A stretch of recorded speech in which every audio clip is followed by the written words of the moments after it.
Welcome, I'm Steve Bright, and this is a course on how race, poverty, mental illness, intellectual disability affect people in the criminal justice system, and particularly in cases involving the death penalty. I want to spend a little time in this first class talking about what we're going to cover over the course of this course, and then we're going to look some at an introductory case, the case of Arkansas versus Rickey Rector, then look at some historical background, which is going to set us up for looking at these issues as they come up in the future. Let me just say at the first, this class is not about the sort of philosophical questions of whether the moral or theological questions of whether the death penalty is a good idea or not, whether it's morally wrong or not. Those are very worthwhile inquiries, but they're not the ones we're going to make in this session. This is really going to be a class about the challenges of one accused of a crime who is first poor, and the consequence of poverty, as we'll be talking about, is that you have a court-appointed lawyer usually representing you, and often deficiencies. Race, the fact that a person is a member of a racial minority and the person that is accused, or that people of a certain race are excluded from participation, as I'll talk a little bit more later. And then finally, as I said, people who are intellectually disabled or suffering from mental illnesses, which present a number of questions in the context of these cases. Now, these issues are present in almost all criminal cases, but they come into particularly bright relief or clear relief in capital cases. So we're going to look at them in the context of capital cases, but they do have broad applicability to all kinds of cases, particularly of poor people accused of crimes in our legal system. Hugo Black once wrote for the Supreme Court, there can be no equal justice when the kind of trial a person gets depends upon the amount of money he or she has.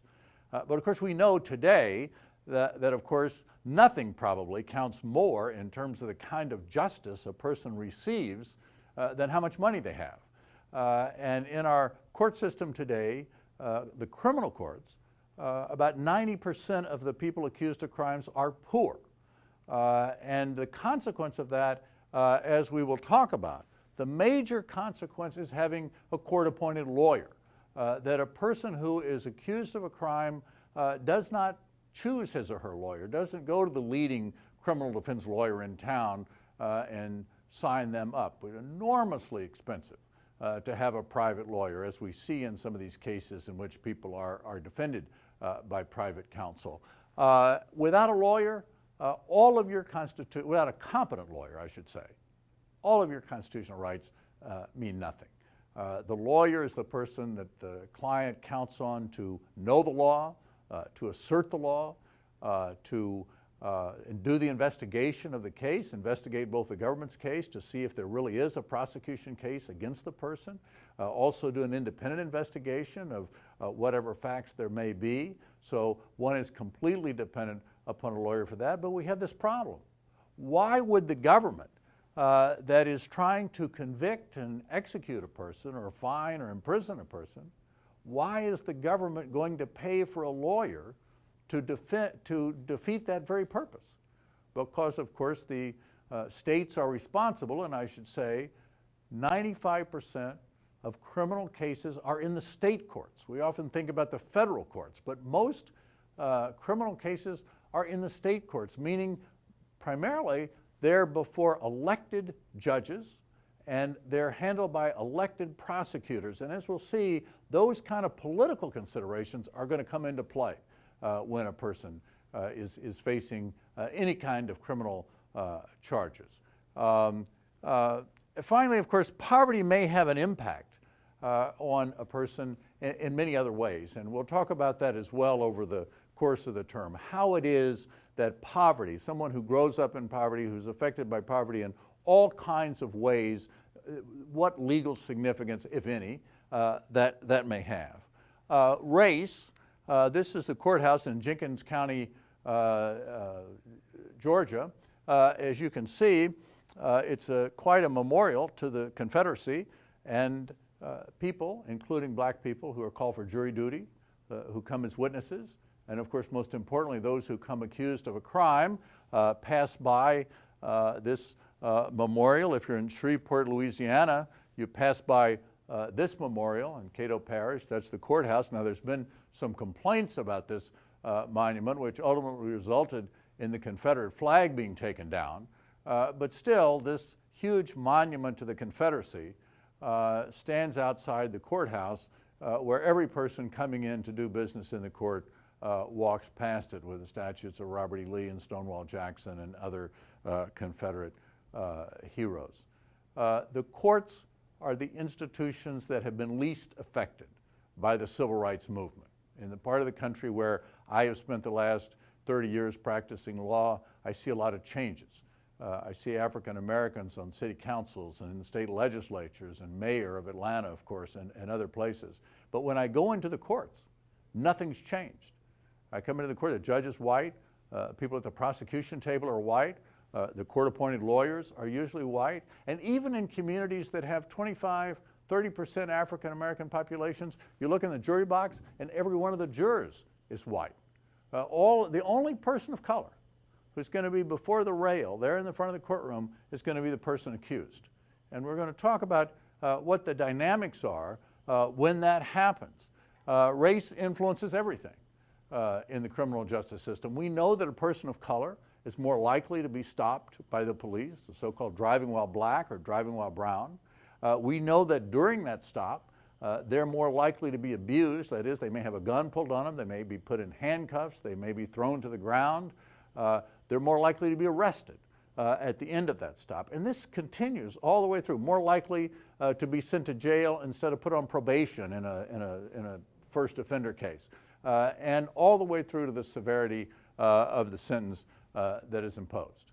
I want later in this session to look at the history that the criminal courts have played with regard to racial oppression. Because this backdrop can't just be ignored. The slavery, the failure after the Civil War of the criminal courts, the courts generally, to provide equal protection, that is, to protect the freed slaves from the Ku Klux Klan and the Night Riders and other people. Convict leasing, which a lot of people don't even know about. But which really perpetuated slavery by arresting people and leasing them out to plantations and railroads and so forth, really perpetuated slavery all the way up until about 1940. Jim Crow justice, which we will talk a little bit about later, and of course today, mass incarceration. All of these things have a tremendous impact with regard to race and on African Americans, Latinos, and other people. So we want to examine how it is that happens, and particularly in death sentences. How does one identify racial prejudice? We're going to look at who makes discretionary decisions. Are there any limits? Are there any guidelines when a prosecutor decides whether to seek the death penalty or not? Are there any restrictions on that? Does anyone review that decision? Can that one person make a decision all by him or herself and not have it reviewed? Or is that going to be reviewed? If we find discrimination, if we find people are being excluded from juries because of race, if we find that people are being prosecuted and race is a factor, is there a remedy for it? In the law, we're always asking not only what's the injury, but what's the remedy for that injury, and then is the remedy adequate? And one of the things we'll look at in the class has been a number of remedies that fall far short of accomplishing what we would hope they would with regard to race. We'll also talk about mental illness and limited intellectual functioning or intellectual disability. Largest mental institution in any community is the local prison or jail. And there are a number of issues that will arise out of mental issues that come out in other kinds of criminal cases, but particularly dramatically sometimes in capital cases. Was the person sane at the time of the crime? Did they understand why they committed it? Are they competent for trial? Can they work with a lawyer and participate in trial? Are they a future danger? This is a reason for imposing the death penalty in many states. Is the person a future danger to the community?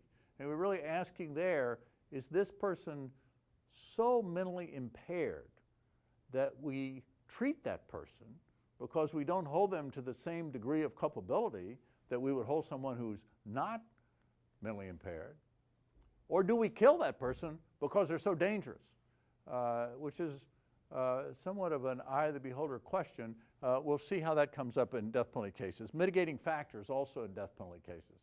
Are things about the life and background, the mental illness, the mental limitations of a person, something we take into account, and if so, how in deciding to sentence? Competency to waive appeal. Sometimes people who are sentenced to death decide they don't want to appeal. They give up their appeals and they're executed. Are they mentally competent to make that decision, or should the courts not allow that? And then finally, competency to be executed. The courts have held that before somebody can be executed, we see this in the Rickey Rector case, which we'll talk about in a moment, the question of does that person understand why they're being put to death? And so all of these issues will be taking up.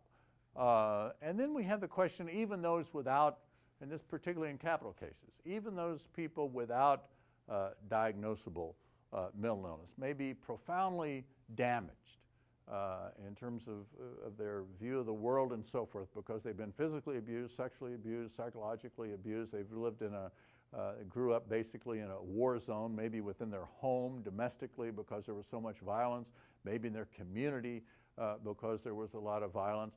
Maybe a person has been injured even before they were born because the mother ingested alcohol during the pregnancy, and so they have fetal alcohol syndrome, and so that affects the way their brain works. And so how does that come into play, particularly when we come to the question of sentencing? And then we'll talk some about what are the challenges of representing someone who may have any of these disabilities that I've talked about. How do we tell their story? It's very complicated in these cases, in the death penalty cases, because the people, of course, are accused of very serious crimes. This is not a question like who's denied going to school or who's denied being able to live in a certain place just because of their race. Race certainly plays a factor here, and as we will see, a very important factor, but also there's always going to be the argument this person committed, and particularly in the capital cases, this person committed a heinous crime, a terrible crime. And so often these cases, and one of the challenges of these cases, is so often they're caught up in the passions of the moment. And often we don't function our best when we're caught up in the passions of the moment, and we don't always make the soundest decisions. So we'll also examine the death penalty, which was declared unconstitutional in 1982. We'll take that up in the next session. But then just 4 years later, the Supreme Court upheld the death penalty. And so we'll look at the death penalty and what the court says is required to have a constitutional death penalty, what people can and cannot be sentenced to death, children, people with intellectual disabilities, those sorts of questions, and then what kind of procedures are required for a death penalty case. And then we'll look at the different people who play a role in this system, the prosecutor and the discretion exercised by the prosecutor in seeking the death penalty and deciding whether or not to resolve cases with plea bargains. Most cases are, and most death penalty cases are resolved with plea bargains, not with trials. So we'll explore that. We'll talk about the judges and the role that judges play, particularly judges who are elected and who have to stand for election every 4 or 6 years, and how that might influence the way they look upon cases and how they decide legal issues, because some decisions in death penalty cases have cost judges their jobs. We'll look also at the role of the defense lawyer and how the quality of representation provided to a poor person accused of crime, the resources available to that lawyer, the ability of that lawyer to mount a defense on behalf of that person. And then we'll look at the way juries function and other aspects of this system as we go. When we look at these legal issues, we want to think about what law applies. What constitutional provision are we talking about that we say governs this particular issue? What legal standards does it establish? And we'll go into that with regard to different subjects. But basically we're asking, what must a party prove in order to prevail? Either what must the prosecution prove in order to prevail, or what must the defense prove in order to win its motion? Who has the burden of proof, and what is that burden of proof? And then what evidence is needed to provide, to satisfy the burden of proof that has established. We'll deal with this in more detail as we deal with each of these subjects, but basically it gives you just some sense of how we want to look at these legal issues during the course.